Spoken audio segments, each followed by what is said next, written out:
Halo sahabat, kali ini kita akan berkenalan dengan salah satu buah paling istimewa yang sering disebut sebagai saudara dekat dari leci dan rambutan, kelengkeng. Buah mungil berkulit coklat tipis dengan daging putih bening yang manis, berair, dan menyegarkan. Siapkan dirimu untuk perjalanan setengah jam menjelajahi kelengkeng dari kebun hingga meja, dari akar hingga mahkota, dan dari sejarah kuno hingga meja makanku dan makan kamu. Mari kita mulai. Bayangkan sebatang pohon besar menjulang tinggi dengan kanopi rimbun yang menghijau. Di antara dedaunan yang lebat, bergelantungan tandan-tandan buah kecil berbentuk bulat sempurna, berwarna coklat kekuningan dengan kulit tipis yang bertekstur seperti kertas pasir halus. Saat kamu memetik satu tandan, kamu merasakan bobotnya, padat, penuh janji. Lalu, dengan jempol dan telunjukmu, kamu menekan kulitnya yang tipis, dan pop. Kulitnya terbelah, memperlihatkan daging buah putih bening yang berkilau, hampir seperti mutiara atau kaca. Daging itu lembut, manis, dan berair, membungkus biji hitam mengkilap di tengahnya. Dalam satu gigitan, sensasi manis meleleh di lidahmu, dan aroma khas yang lembut memenuhi indera penciumanmu. Itulah kelengkeng, permata manis dari timur. Nama, kelengkeng, berasal dari bahasa Hokkien, lengkong, yang berarti mata naga. Jika kamu perhatikan, biji hitam di tengah daging putih memang sangat mirip dengan bola mata, putih di luar, hitam di tengah.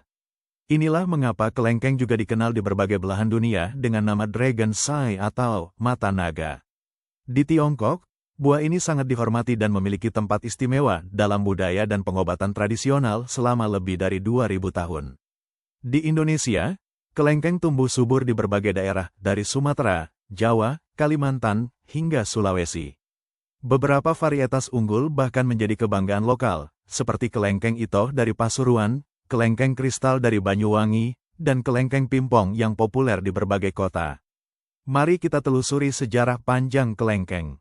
Buah ini diperkirakan berasal dari wilayah Asia Tenggara, tepatnya di daerah yang sekarang menjadi Myanmar, Thailand, dan Tiongkok Selatan. Catatan sejarah menunjukkan bahwa kelengkeng telah dibudidayakan di Tiongkok sejak lebih dari 2000 tahun lalu, terutama pada masa dinasti Han. Kaisar-kaisar Tiongkok kuno sangat menyukai kelengkeng dan menganggapnya sebagai buah yang memperpanjang umur. Buah ini bahkan menjadi bagian dari upacara persembahan untuk para dewa dan leluhur. Dari Tiongkok, kelengkeng menyebar ke seluruh Asia Tenggara melalui jalur perdagangan dan migrasi. Di Thailand, kelengkeng disebut lam yai dan menjadi salah satu komoditas ekspor utama. Di Vietnam, buah ini dikenal sebagai enhan. Dan di India, kelengkeng menjadi salah satu buah favorit di musim panas. Dalam budaya Tiongkok, kelengkeng memiliki banyak simbolisme. Nama lainnya dalam bahasa Mandarin adalah guiyuan, atau telur dari pohon kayu manis, yang memiliki homofon dengan kata yang berarti menyatukan keluarga dan keberuntungan. Kelengkeng sering disajikan pada saat Tahun Baru Imlek sebagai simbol rezeki dan kebersamaan. Buah ini juga sering digunakan sebagai hadiah untuk orang tua atau orang yang dihormati sebagai tanda penghormatan dan kasih sayang. Di beberapa daerah, kelengkeng dipercaya bisa membawa keberuntungan dan melindungi dari energi negatif. Sekarang mari kita bicara tentang botani kelengkeng.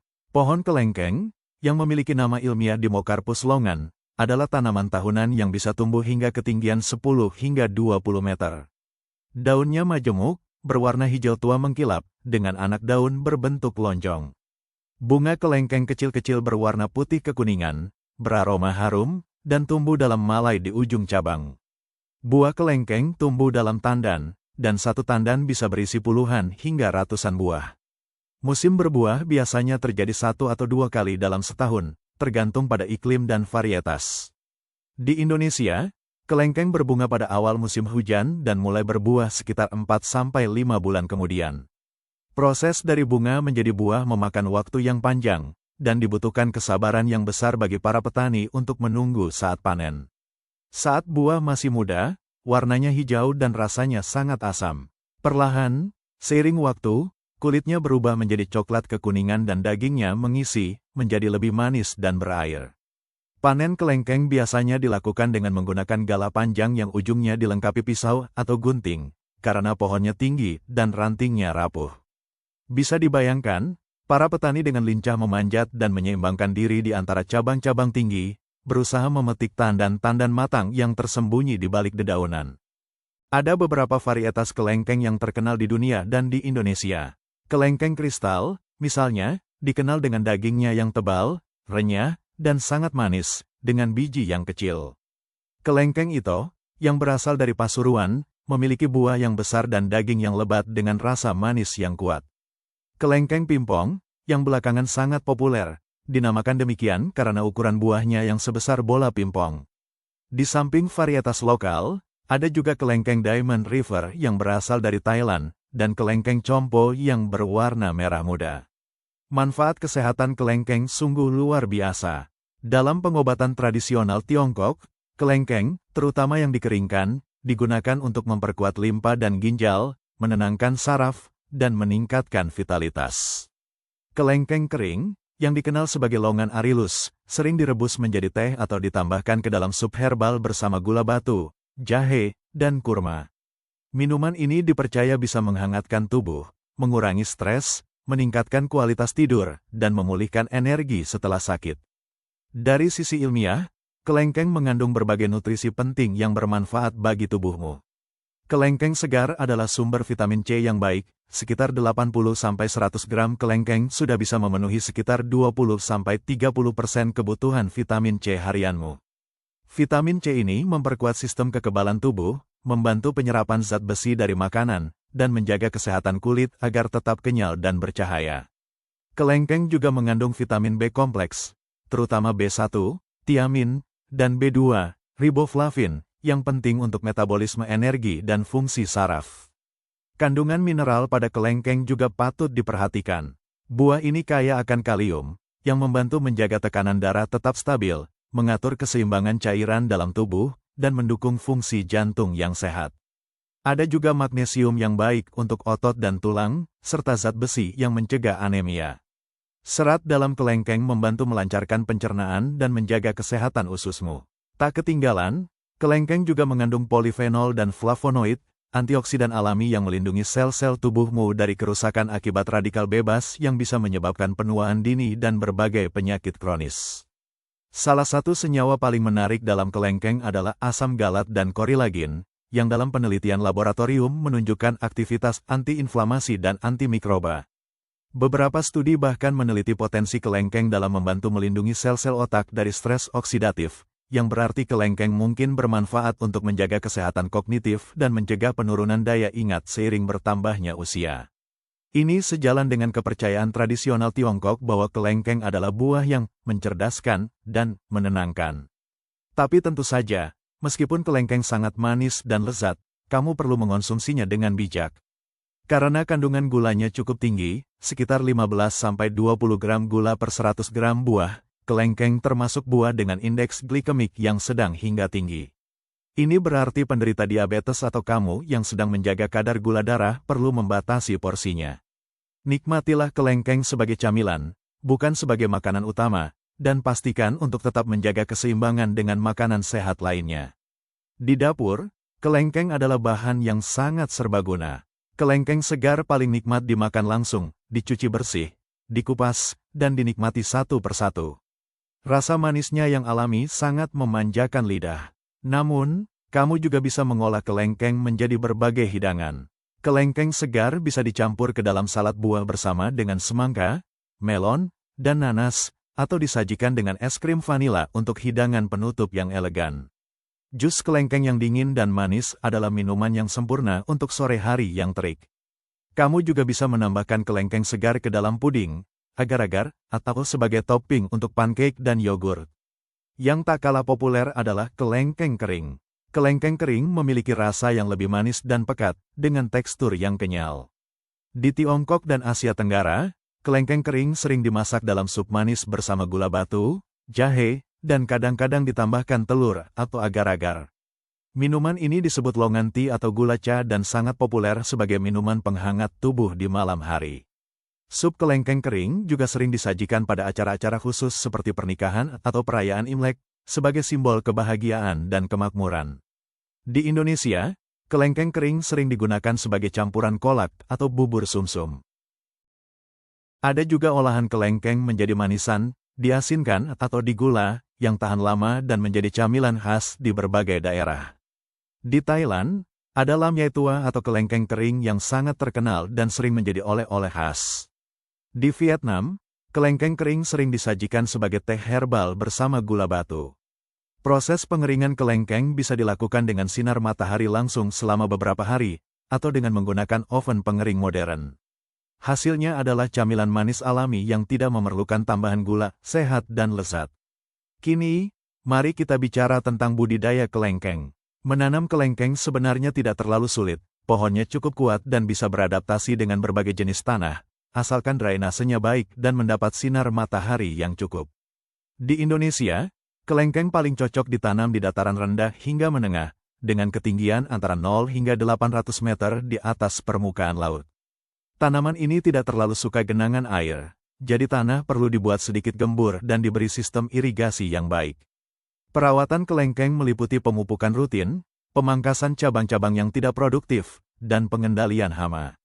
Beberapa hama yang sering menyerang kelengkeng antara lain kutu daun, ulat penggerek buah, dan tungau. Petani biasanya menggunakan pestisida organik atau perangkap alami untuk menjaga buah tetap sehat tanpa merusak lingkungan. Untuk merangsang pembungaan, kadang-kadang petani menggunakan teknik pemangkasan akar atau penggundulan daun, sebuah metode tradisional yang terbukti efektif untuk membuat pohon kelengkeng berbunga lebih cepat dan serentak. Salah satu momen paling membahagiakan bagi petani adalah saat panen tiba. Tandan-tandan kelengkeng yang matang dipetik dengan hati-hati, kemudian disortir, buah yang besar dan mulus dipisahkan dari yang kecil atau cacat. Kemudian, kelengkeng dikemas dalam keranjang bambu atau kotak kardus untuk dikirim ke pasar-pasar di kota. Proses perjalanan dari kebun ke piring makanku dan makan kamu adalah perjalanan panjang yang melibatkan ratusan tangan, dari petani, pengepul, pedagang grosir, hingga pedagang di pasar dan toko buah. Setiap tandan yang kamu beli adalah hasil kerja keras banyak orang. Bagi kamu yang ingin menanam kelengkeng di pekarangan rumah, kamu bisa memulainya dengan bibit cangkok atau okulasi, yang biasanya sudah berbuah dalam 2-3 tahun dibandingkan dengan biji yang membutuhkan 5-7 tahun. Pastikan tanahmu subur, tempatkan pohon di lokasi yang terkena sinar matahari minimal 6 jam sehari, dan jangan lupa menyiramnya secara teratur terutama di musim kemarau. Kesabaran adalah kunci utama, karena pohon kelengkeng butuh waktu untuk tumbuh besar dan menghasilkan buah yang lebat. Tapi ketika pohonmu mulai berbunga dan buah pertama muncul, semua kelelahan dan penantian akan terbayar lunas. Kelengkeng juga punya tempat dalam dunia medis tradisional di Nusantara. Di Jawa, kelengkeng sering digunakan sebagai bahan ramuan untuk menyembuhkan demam, gangguan pencernaan, dan meningkatkan nafsu makan. Daun kelengkeng, yang mengandung berbagai senyawa aktif, kadang-kadang direbus dan diminum airnya untuk mengatasi diare atau radang tenggorokan. Namun, seperti halnya semua pengobatan tradisional, kamu harus tetap berhati-hati dan sebaiknya berkonsultasi dengan ahli sebelum mengonsumsinya untuk tujuan pengobatan. Sekarang mari kita renungkan, kelengkeng, si mata naga, adalah buah yang penuh misteri dan keindahan. Kulitnya yang coklat dan kasar menyimpan daging putih bersih yang manis dan lembut, sebuah metafora yang indah tentang kehidupan, penampilan luar seringkali tidak mencerminkan isi di dalamnya. Seperti kelengkeng, kita diajarkan untuk tidak menilai dari kulit luarnya saja. Ada keindahan dan kebaikan yang tersembunyi di balik penampilan sederhana. Kelengkeng juga mengajarkan kita tentang kesabaran. Pohon kelengkeng membutuhkan waktu bertahun-tahun untuk berbuah lebat. Begitu pula dalam hidup, hal-hal besar membutuhkan proses panjang, penantian, dan perawatan tanpa lelah. Dan ketika hasilnya tiba, rasanya manis seperti kelengkeng yang matang di bibir. Buah ini juga mengingatkan kita bahwa kenikmatan sederhana seringkali adalah yang paling berharga. Sebuah tandan kelengkeng yang dimakan bersama keluarga di sore hari, itu adalah momen yang tidak tergantikan. Saat biji hitamnya meluncur dari tanganmu dan daging manisnya meleleh di lidah, kamu sedang menikmati hadiah dari alam dan kerja keras para petani. Di tengah modernitas dan segala kemudahan, kelengkeng tetap menjadi buah yang autentik. Tidak perlu diolah rumit, tidak perlu tambahan bumbu. Cukup dikupas dan dimakan, itu sudah menjadi pengalaman yang sempurna. Dalam kesederhanaannya, kelengkeng mengajarkan kita untuk kembali ke hal-hal dasar, untuk menghargai alam, dan untuk menikmati hidup apa adanya. Jadi, lain kali ketika kamu melihat tandan kelengkeng di pasar atau di toko buah, jangan hanya melihatnya sebagai camilan biasa. Lihatlah ia sebagai sebutir permata, sebagai mata naga yang bijak, sebagai hasil dari perjalanan panjang dari pohon tua di kebun hingga ke tanganmu. Dan ketika kamu menggigitnya, biarkan manisnya mengalir, biarkan bijinya tersimpan sebagai kenangan, dan biarkan rasa syukur menyertai setiap suapan. Terima kasih telah menyimak perjalanan panjang tentang kelengkeng, si mata naga yang manis dan penuh makna. Semoga setiap gigitan kelengkengmu menjadi lebih istimewa dan setiap momen bersamanya menjadi kenangan yang manis. Sampai jumpa di petualangan buah berikutnya. Salam segar, salam sehat, dan salam cinta dari alam untukmu.